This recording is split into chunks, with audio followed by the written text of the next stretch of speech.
Hi, good afternoon everyone. I hope आप सब अच्छे एंड हेल्दी होंगे। Welcome to this new vlog. आज है 1 अप्रैल और दिन के बज रहे हैं 1। तो बहुत दिन हो चुके थे, मैं अपनी यूट्यूब फैमिली के लिए कोई व्लॉग नहीं बना पाया था। तो मुझे सब्सक्राइबर्स से भी बहुत क्वेश्चंस आ रहे थे कि बहुत दिन हो गए हैं, आप कोई व्लॉग नहीं बना रहे हैं, आपका नेक्स्ट व्लॉग कब आने वाला है, we are waiting for it. तो साथ में उनका क्वेश्चन भी था कि you should shoot this vlog कि why you joined Aam Aadmi party. तो ये जो मेरा यूट्यूब फैमिली है, एक्सक्लूसिवली मैं अपनी लर्निंग्स शेयर कर रहा हूँ आप सभी से। और ये मेरा विल था आम आदमी पार्टी को ज्वाइन करने का। आपका क्या है और आपका किस पार्टी से आप बिलोंग करते हैं, मैं उस पर बिल्कुल भी किसी को इन्फ्लुएंस नहीं करना चाहता हूँ। आप खुद समझदार हैं, आप चीज़ों को एनालाइज करते हैं। इन सब चीज़ों में आप सोशल मीडिया का तो आजकल बहुत स्ट्रांगली रोल है इंफॉर्मेशन को क्विकली एक जगह से दूसरी जगह तक ले जाने का। तो मैं उन सब चीज़ों में नहीं जाना चाहता हूँ। बस मैं ये आज का व्लॉग सिर्फ इस पॉइंट पे बनाऊँगा कि मुझे क्यों लगा कि मैंने आम आदमी पार्टी को ज्वाइन किया। तो उसके कुछ रीज़न्स ये भी हैं कि जैसे मिस्टर अरविंद केजरीवाल जी एक हाईली ऑफिशियल आईआरएस रहे हैं सेंट्रल गवर्नमेंट के इनकम टैक्स डिपार्टमेंट में। वो एक रीज़न है। सेकंड, उन्होंने परिवर्तन नाम की एक एनजीओ चलाई थी दिल्ली में, जिससे वो सोशल अपलिफ्टमेंट के वर्क करते थे। वो सेकंड रीज़न है। थर्ड ये रीज़न है कि एक बड़े और स्ट्रॉन्ग रिप्रेजेंटेटिव दिल्ली जैसी जगह पे होने के बावजूद भी एक नॉर्मल फैमिली बैकग्राउंड से आके उन्होंने उस यूनियन टेरिटरी के वो सीएम बने, जो अपने आप में एक बहुत बहुत बड़ी बात है किसी रिप्रेजेंटेटिव के लिए। थर्ड, फोर्थ पॉइंट क्या है कि अभी जो रिसेंटली पंजाब में इलेक्शंस हुए थे, उसमें आम आदमी पार्टी ने एक बहुत बड़ा क्लीन स्वीप करा है पंजाब में। और ये अपने आप में एक हिस्ट्री है इंडियन पॉलिटिक्स में कि कोई पार्टी अ, इतनी जल्दी एक एक यूनियन टेरिटरी से दूसरी स्टेट में उन्होंने अपना मैंडेट को स्ट्रॉन्ग करा है। तो वो मैंडेट वहाँ के लोगों को भी पता है कि क्या क्या चीज़ें थी, किस वजह से वो एग्जिस्टिंग पार्टी से अलाइंड नहीं कर रहे थे वहाँ की पब्लिक।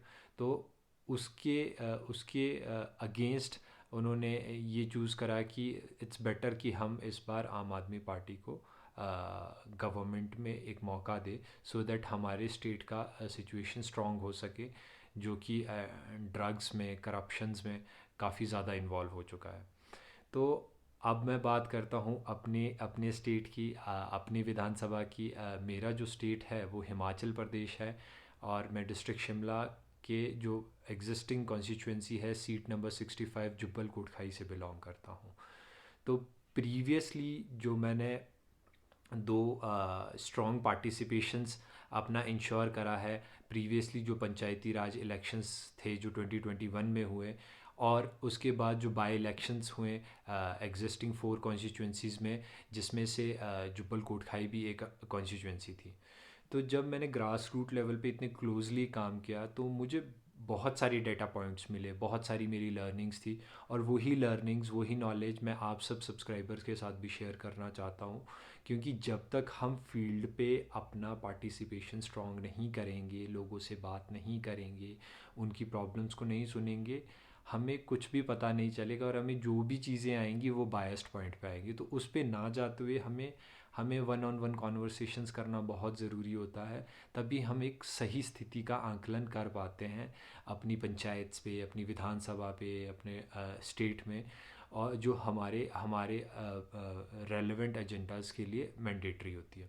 तो उसमें बहुत सारी ऐसी पॉइंट्स थे जहाँ पे हमें लर्निंग्स की और हमें पार्टिसिपेशन की ज़रूरत है। और जिसमें सबसे बड़ा स्ट्रॉन्ग पॉइंट तो यही है कि जो एजुकेटेड यूथ है, जो एजुकेटेड लोग हैं, जो एक ठगड़े लोग हैं, पढ़े लिखे लोग हैं, जो जानते हैं, समझते हैं, they are not strongly participating इस एक डेमोक्रेटिक प्रतिक्रिया में।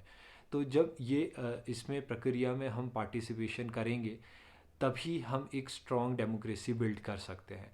जैसे कि चाणक्य कह गए हैं कि अगर अगर पढ़े लिखे लोग पॉलिटिक्स में पार्टिसिपेट नहीं करेंगे तो मूर्ख लोग हम पे राज करेंगे। अब ये कितनी बात सही है इसका आकलन तो आप कीजिए। और ये बहुत सारे मायनों में रेलेवेंट है। और अगर ये चीज़ आप नहीं चाहते हैं कि आप आपकी पंचायत में या आपकी विधानसभा में या आपकी स्टेट में ये स्थिति हो, तो उसके लिए एजुकेटेड यूथ का पार्टिसिपेट करना बहुत ज़्यादा रेलेवेंट और मैंडेटरी हो जाता है। तो फिर जब मैंने ये चीज़ें करी तो मुझे फील्ड्स में बहुत सारी प्रॉब्लम्स का पता चला। मैंने कुछ 8 पॉइंट्स का एजेंडाज अपनी पंचायत में, अपनी नेबर पंचायत्स में, अपने विधानसभा रिप्रेजेंटेटिव को भी दिया। अब मुझे नहीं पता कि वो उस पर कितना काम कर रहे हैं और क्या काम कर रहे हैं, उसका बेटर पर्सपेक्टिव वो बता सकते हैं। पर मुझे ये स्ट्रांगली लगता है कि मेरे पार्टिसिपेशन को सिक्योर और इंश्योर करने से वो चीज़ डेफिनेटली ग्राउंड पे आएंगी, और वो ग्राउंड पे आ रही भी हैं। क्योंकि मुझे जैसे ही हमने एक रोड शो करा था कोटखाई में कुछ दिनों पहले, बहुत छोटी सी टीम थी, 8-10 लोगों की टीम थी, बहुत सिंसियर सा एक रोड शो था। हमने लोगों से बात करी, हमने जो हमारे पास मटेरियल था वो हमने डिस्ट्रीब्यूट किया लोगों को। तो लोगों को उस चीज़ में काफ़ी इंटरेस्ट था कि क्यों ना एज अ थर्ड ऑप्शंस आम आदमी पार्टी भी एक पार्टी हो सकती है जिसे हमें मौका देना चाहिए या हम दे सकते हैं उसका उस पार्ट पे। तो जब हमने वो फील्ड वर्क किया तो मुझे बहुत अच्छा लगा, क्योंकि एक सिंसियर जब पार्टिसिपेशन हम इंश्योर करते हैं डेमोक्रेसी में तो डेफिनेटली उसके पॉजिटिव रिजल्ट्स हमें देखने को मिलते हैं और मिल भी रहे।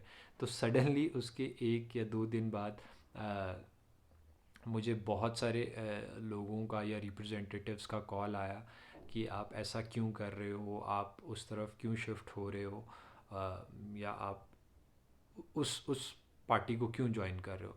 तो उन सब के लिए जो मेरा रिप्लाई है वो यही है कि इट्स माय पर्सनल विल, मैं अपनी विल से आम आदमी पार्टी की सदस्यता को ग्रहण करा है, उनके साथ ज्वाइन करा है।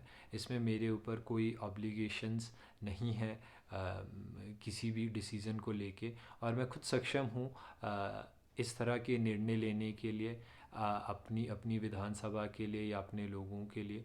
तो हमें इसी चीज़ की सबसे ज़्यादा ज़रूरत है कि हम एक आंकलन करके, एक सही आंकलन करके एक सही मूवमेंट्स के साथ ज्वाइन करें और पार्टिसिपेट करें, ताकि हम एक कंट्री को एज अ होल एक सही डायरेक्शंस में ले जा सकें। तो मैं किसी को ये नहीं कहना चाहता हूँ कि आप सबको आम आदमी पार्टी ज्वाइन करनी है या करनी चाहिए, उसका निर्णय आप खुद लें, अपने पार्ट पे लें। बट मैं आपको ये ज़रूर कहना चाहता हूँ कि आप डेमोक्रेटिक जो एक प्रतिक्रिया है या प्रक्रिया है उसमें पार्टिसिपेट कीजिए, क्योंकि वो तभी एक सही दिशा में कंसोलिडेटेड फॉर्म में जाएगी जब हमारा उसमें स्ट्रॉन्ग पार्टिसिपेशन होगा। और मैं अपने लेवल पे अपना पार्टिसिपेशन स्ट्रॉन्ग कर रहा हूँ, ये मेरा एक दायित्व भी है एज एन इंडिविजुअल भी, parallelly as an president of Young India NGO भी, जो मैं एक एनजीओ अपना चला रहा हूँ जुब्बल कोटखाई विधानसभा में पिछले 4 सालों से, उसके लेवल पे भी। और अपने जो मेरा प्रोफेशनल चीज़ें हैं उसमें जो मैंने चीज़ें निकाल के लाया हाँ उस पॉइंट पे भी। तो ये हमारा एनजीओ एक स्पेसिफिक प्रोग्राम भी रन कर रहा है जुब्बल कोटखाई नावर में, अकॉर्डिंग टू ये जो हमारा रिप्रेजेंटेशन पार्ट पे है, it's our leader our pride. तो ऐसा नहीं है कि कोई भी मूवमेंट या कोई भी जो संघर्ष है वो बिना रिसोर्सेज के चलता है। तो जिसमें हमारा young India NGO, mister Sohan Chauhan ji जो नंदपुर से बिलोंग करता है, उनका बहुत थैंकफुल है उनके मॉनेटरी कॉन्ट्रीब्यूशंस के लिए ऑफ 1 लाख रुपीज़, जो कि उन्होंने एनजीओ को करा है just to run its programme, जो कि है आर लीडर आर प्राइड। तो इसमें जो यंग इंडिया एनजीओ है वो इंश्योर कर रहा है कि इस एग्जिस्टिंग विधानसभा में अगर कोई भी individual not only as a voter but as a representative भी पार्टिसिपेट करना चाहता है, तो Young India will take care of their financial expenses on a nomination वाला पार्ट। और अगर वो स्पेसिफिक रिप्रेजेंटेटिव 300 प्लस वोट्स ले पाता है अपनी स्पेसिफिक कॉन्स्टिट्यूंसी में, तो Young India will give them a financial encouragement two of 50,000 rupees each. तो अगर उस तरह से भी कोई पार्टिसिपेट करना चाहता है तो वो मेरी ईमेल आईडी पे अपनी application forms with their relevant documents, Aadhaar card, PAN card, voter ID card, ishan.octa001@gmail.com पे सिंपल एप्लीकेशन में भेज सकते हैं। We will try to contact you back, और हम उस चीज़ पे फिर एग्जीक्यूट करके we will try to represent some extra representative जो कि एक डेमोक्रेटिक पार्टिसिपेशंस में पार्टिसिपेट कर सकते हैं। तो ये, अब मैं वीडियो ज़्यादा लंबा ना हो जाते हुए इसको कट लॉन्ग इनटू शॉर्ट करूँगा। तो आई होप मैं आपके बहुत सारे क्वेश्चंस का जवाब दे पाया होगा। अगर फिर भी कोई क्वेश्चंस आपके रह जाते हैं तो प्लीज़ आप कमेंट सेक्शंस